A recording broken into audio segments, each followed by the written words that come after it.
Assalamualaikum warahmatullahi wabarakatuh. Para mahasiswa yang saya banggakan, baik mahasiswa STAI Darul Arkom atau mahasiswa lain yang ingin mengkaji persoalan kepribadian. Di STAI Darul Arkom ada mata kuliah pendidikan nilai dan pengembangan kepribadian. Pertemuan kita pada pagi hari ini akan menjelaskan pengertian atau definisi dan struktur kepribadian. Ya. Tentu ini kita kaji dari berbagai pakar untuk memberikan pengantar pada pengembangan kepribadian.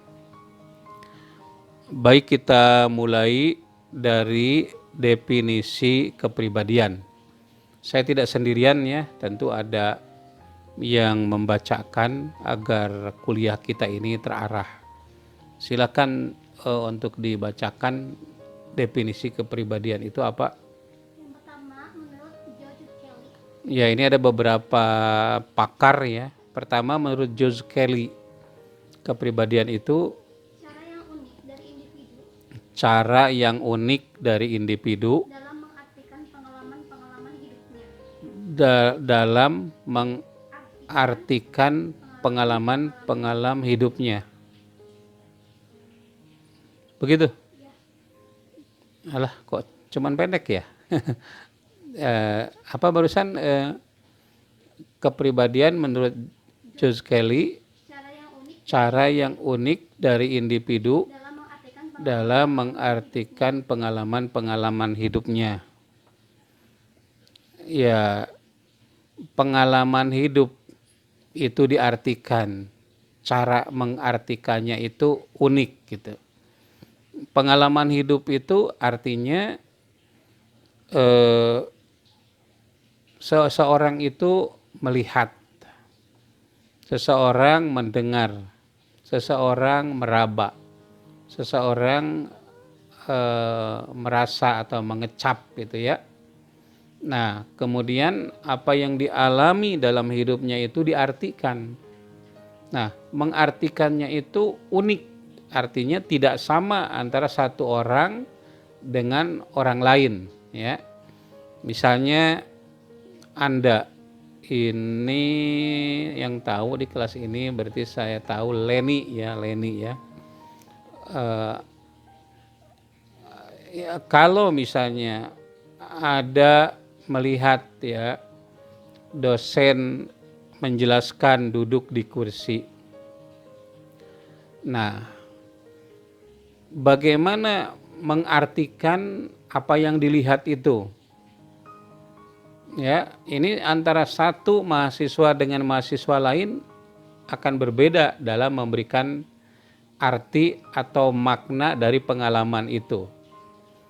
Melihat dosen seperti itu ya, itu ada yang mengartikan dosen kok santai sekali ya. Ketika tadi saya meminta untuk dibacakan, dosen kok tidak paham terhadap materi yang diajarkan, mesti dibacakan gitu ya.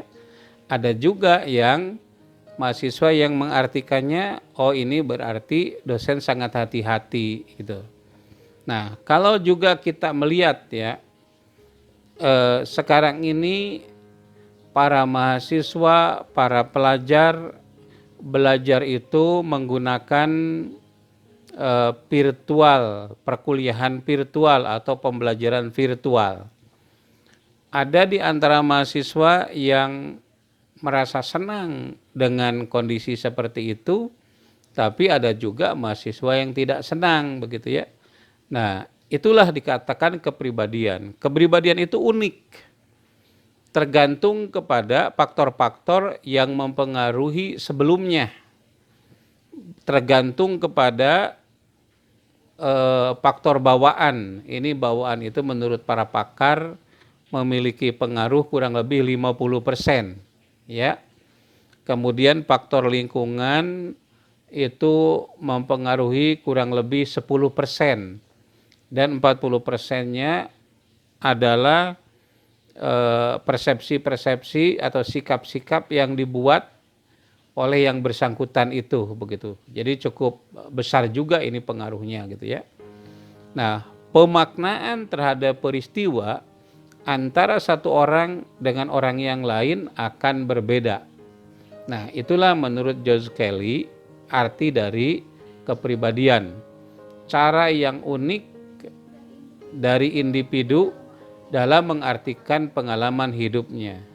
Unik ya, dikatakan unik berbeda satu sama lain gitu. Ya, ada dosen yang berbicara lantang gitu ya. Mahasiswa yang satu tidak suka, mahasiswa yang lain suka.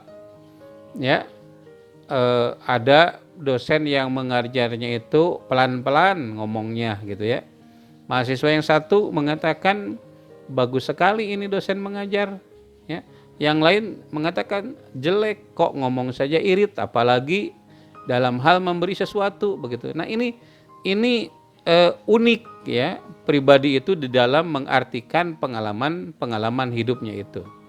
Nah itu pengertian yang dikemukakan oleh George Kelly. Sekarang kita akan melihat definisi kepribadian yang dikemukakan oleh Gordon Allport ya. Ya kalau lengkapnya Gordon W. Allport. Nah dia mengartikan kepribadian itu suatu organisasi yang dinamis dari sistem psikofisis individu. Ya psikofisik sama aja gitu. Yang menentukan tingkah laku dan pemikiran individu secara khas ya.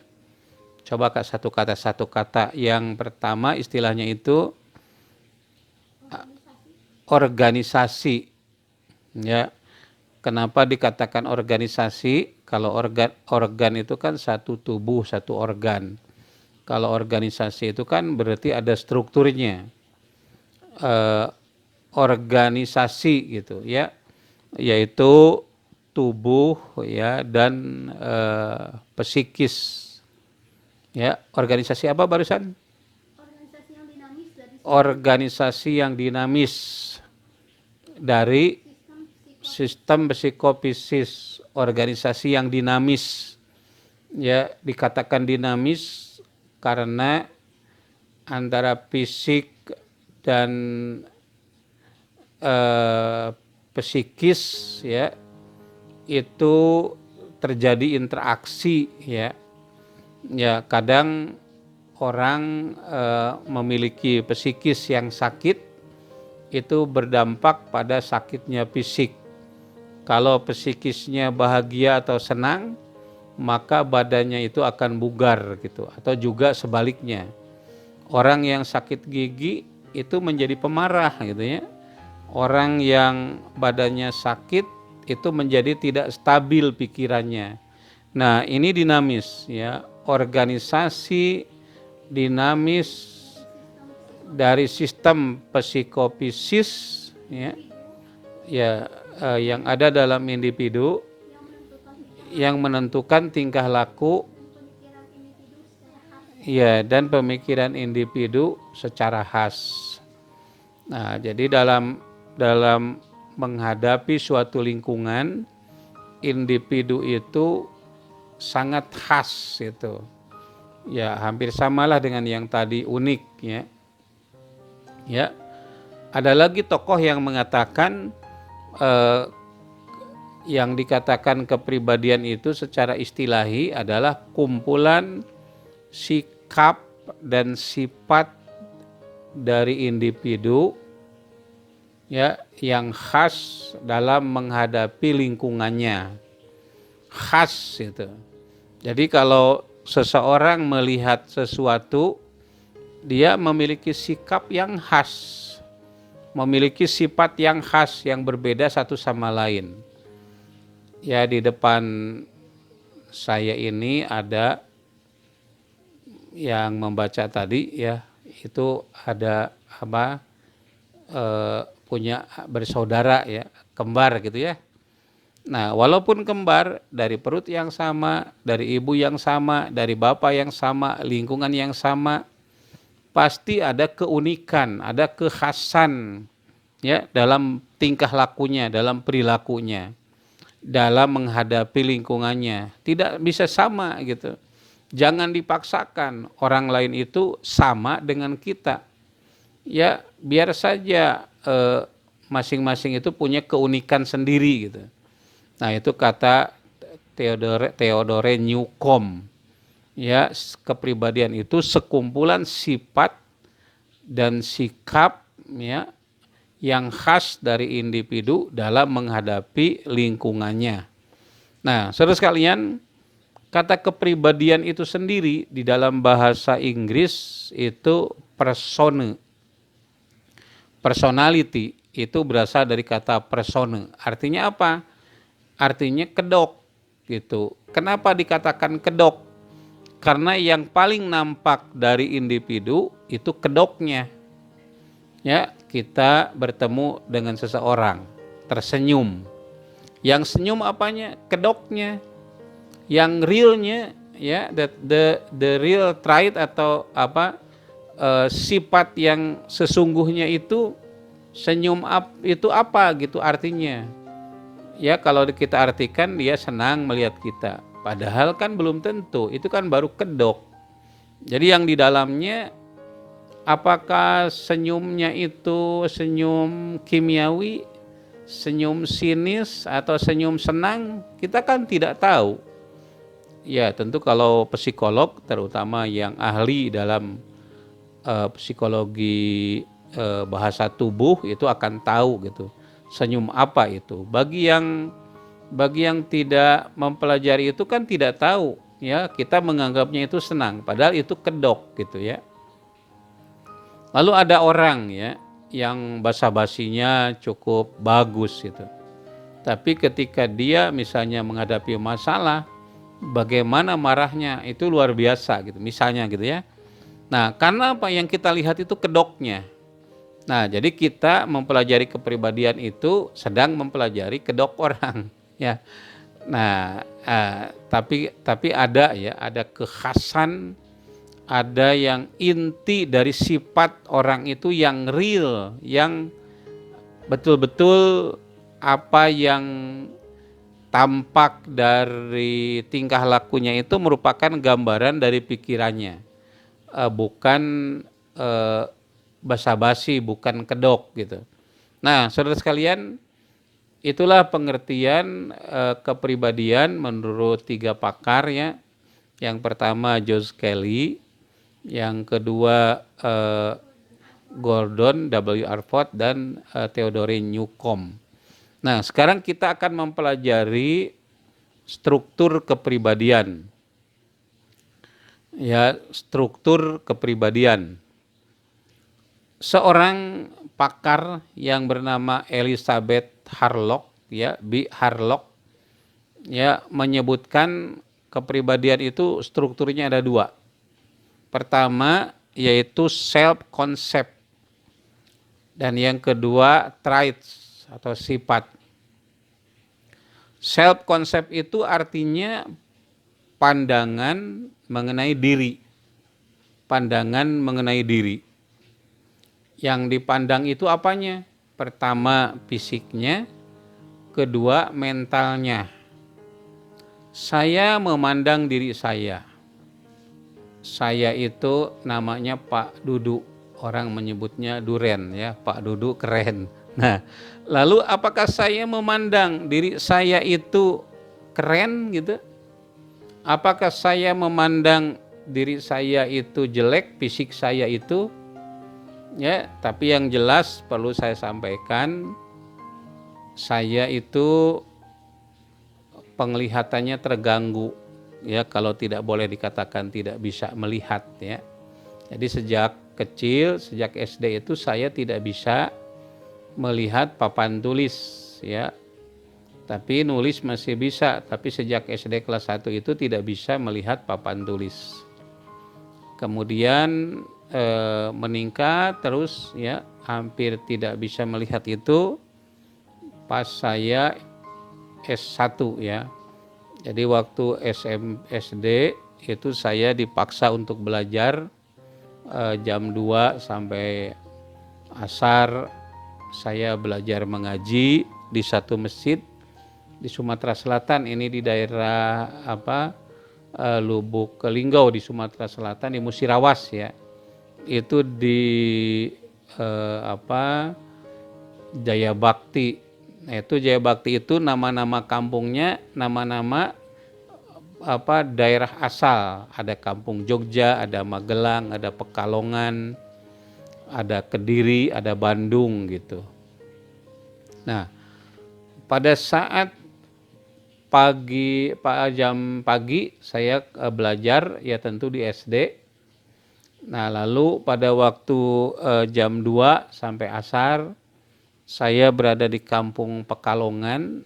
Saya belajar mengaji. Kemudian setelah asar saya ngaji di Kampung Bandung namanya. Nah, lalu pada maghrib sampai isya saya mengaji di Kampung Kediri namanya. Jadi agak berjauhan itu. Ada yang harus melintasi sungai, sawah dan seterusnya. Dan ba'da isya saya dipaksa untuk membaca. Ya, bapak saya itu sangat keras ya. Padahal lampu penerangan pada saat itu cukup pakai lampu cempor saja ya. Sampai hidung pada hitam gitu. Nah, pada waktu SMP dan SMA saya juga sama dari subuh. Nah, ini ada subuhnya. Jadi subuh saya mengaji, kemudian dari jam 7 sampai jam 2 di sekolah, kemudian saya sorogan ya. Kitab kuning dari mulai Jalalain, Duratun Nasihin, Jauhar Tauhid, Kifayatul Awam, Tanbihul Gopilin ya, lalu Sulamun Aurok, Alpiyah dan seterusnya. Nah, itu SMP SMA gitu, sampai hampir-hampir tidak sempat kadang makan itu ya, karena sampai jam 11 malam ya. Nah, kemudian pada waktu kuliah juga begitu, dan pada waktu SD 2 saya nyusun tesis membaca buku 8.000 halaman ya, tafsir Al-Mizan fi Tafsir Al-Quran. Itu tidak tidak henti-henti dalam 3 atau berapa bulan gitu. Saya selesai membaca dan akhirnya saya tidak bisa membaca lagi ya. Pakai lampu penerangan segini ini, lampu duduk gitu ya. Dan sampai hari ini saya tidak bisa membaca ya. Jadi ketika menjelaskan ini saya minta dibacakan kepada yang membacakan di depan saya itu. Nah, itulah fisik saya. Jadi saya menilai diri saya sendiri itu seperti apa. Itu namanya konsep diri. Yang kedua, menilai mental ya, substansi imateri gitu. Dari akal dan fungsi pikiran, dari hati dan fungsi merasa, yang sebetulnya hati juga ada pikiran gitu ya. Hati itu, kolbu itu diterjemahkan hati sekarang ini, yang sebetulnya itu jantung ya. Karena ada dalam ayat Al-Quran, lahum kulubun la yafqahuna biha. Mereka itu punya kolbun, tapi mereka tidak berpikir. Apakah betul kolbun itu digunakan untuk memikir? Kalau diterjemahkan hati, ya, yang berpikir itu apa? Yang berpikir itu otak. Nah, yang ada partikel otak itu adanya di dalam jantung. Itu kurang lebih ada 40.000 ya partikel otak yang ada di dalam jantung, sehingga jantung bisa berpikir gitu. Ya, makanya kalau kita membaca tafsir, ya tafsir yang mutakhir sekarang ya, arti dari kolbun itu yaitu jantung itu begitu, karena di jantung itu ada partikel otak. Dia bisa mengingat, dia bisa berpikir, jadi bukan dalam liver ya, tapi di dalam jantung gitu. Nah, saudara sekalian, Bagaimana orang mempersepsi dirinya itu akan mempengaruhi perilakunya. Jadi perilaku individu itu ditentukan oleh pandangan atau self konsep atau pandangan mengenai dirinya. Kalau seseorang merasa bodoh, seseorang merasa jelek, seseorang merasa cantik. Ada orang yang diberi hadiah ya ulang tahun. Hadiahnya cermin gitu. Lalu orang yang menganggap dirinya cantik, dia merasa bangga. Alhamdulillah, teman saya memberi hadiah cermin. Abong kanu gelis gitu ya. Sambil lunggak lenggok dia bercermin gitu. Nah, tetapi kalau dirinya merasa jelek lalu diberi hadiah cermin, marah gitu. Ya, mentang-mentang kepada yang jelek hadiah cermin lalu dipecah dan dilempar cermin itu.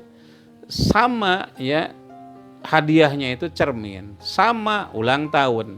Orang yang memberinya sama, cerminnya sama, tetapi diberikan kepada orang yang memiliki persepsi yang berbeda mengenai dirinya, maka sikapnya itu akan berbeda gitu.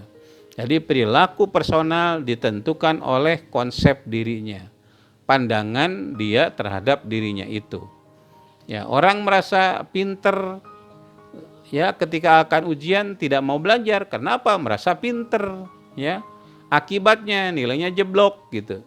Jadi misalnya ada penelitian ini dari para mahasiswa saya yang dulu ya meneliti di SMA Negeri 1 Garut. Hubungan antara kecerdasan dengan nilai ilmu-ilmu sosial. Nah, ternyata anak-anak yang cerdas nilai ilmu sosialnya jelek gitu. Kenapa? Karena menganggap enteng mungkin. Karena mempersepsi bahwa dirinya itu cerdas, maka dia tidak belajar dengan baik. Makanya di beberapa perusahaan besar di dunia ya yang diangkat menjadi CEO perusahaan-perusahaan itu adalah orang-orang yang IQ-nya biasa-biasa saja. Kenapa? Karena dia akan lebih gesit ya, lebih tangguh ya daripada yang IQ-nya tinggi. Kenapa? Karena untuk yang IQ-nya biasa-biasa saja, untuk mencapai sesuatu tingkatan itu harus bekerja keras. Maka mereka bekerja keras. Maka yang diangkat menjadi CEO di perusahaan-perusahaan besar itu adalah orang yang IQ-nya biasa-biasa saja gitu. Nah, saudara sekalian, yang berikutnya yang perlu Anda catat sebagai mahasiswa di bidang pendidikan, coba anak itu diberi persepsi yang positif tentang dirinya. Jangan dihina, jangan dicaci, ya. Karena kalau dihina dan dicaci berarti menyalakan saraf-saraf yang kita sebutkan itu. Kalau misalnya anak diberi kata bodoh, ya yang akan muncul adalah kebodohannya. Coba anak itu dipuji atau disanjung, biar apa? Biar muncul semangat belajarnya dan seterusnya. Kalau orang dihina, harga dirinya rendah, akibatnya potensinya itu tidak akan berkembang. Jadi kalau anak dibilang bodoh, kemudian anak itu akan menjadi rendah diri. Kalau rendah diri, potensinya itu tidak akan berkembang. Apa yang diharapkan dari anak itu? Karenanya coba misalnya lakukan seperti ibu dari Imam Sudes ya, Syekh Sudes. Ya, ibunya itu sudah masak ya untuk tamunya. Sudah masak lalu ditaburin pasir itu apa makanannya itu ya. Ibunya marah kepada Sudes itu. Dasar anak ini calon imam Masjidil Haram ya. Dan akhirnya ya dia menjadi imam Masjid Haram dan Masjid Nabawi, imam besar ya. Nah, itu contoh seperti itu. Yang kedua, tadi yang pertama adalah self concept, pandangan mengenai diri. Yang kedua adalah traits. Traits itu adalah sifat.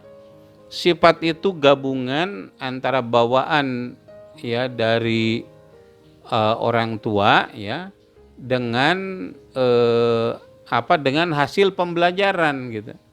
belajar itu memiliki dampak terhadap sifat-sifat. Orang menjadi tanggung jawab. Kalau gurunya mengajari tanggung jawab. Ya, beri anak-anak itu tugas sekecil apapun, ya. Di kelas itu yang satu diberi tugas untuk ngelap meja. Yang satu diberi tugas untuk nyapu kelas. Yang satu diberi tugas untuk memberesi perpustakaan kecil di ruang kelas. Yang satu lagi ditugaskan untuk membersihkan di depan kelas. Itu diberi tugas, diberi tanggung jawab. Anak ini nanti akan menjadi anak yang bertanggung jawab, begitu. Nah, itu pendidikan, ya. Belajar menghargai anak, ya. Sekecil apapun kebaikan anak itu, ya, diberi penghargaan oleh gurunya. Diberi bintang misalnya kalau di TK atau SD kelas 1.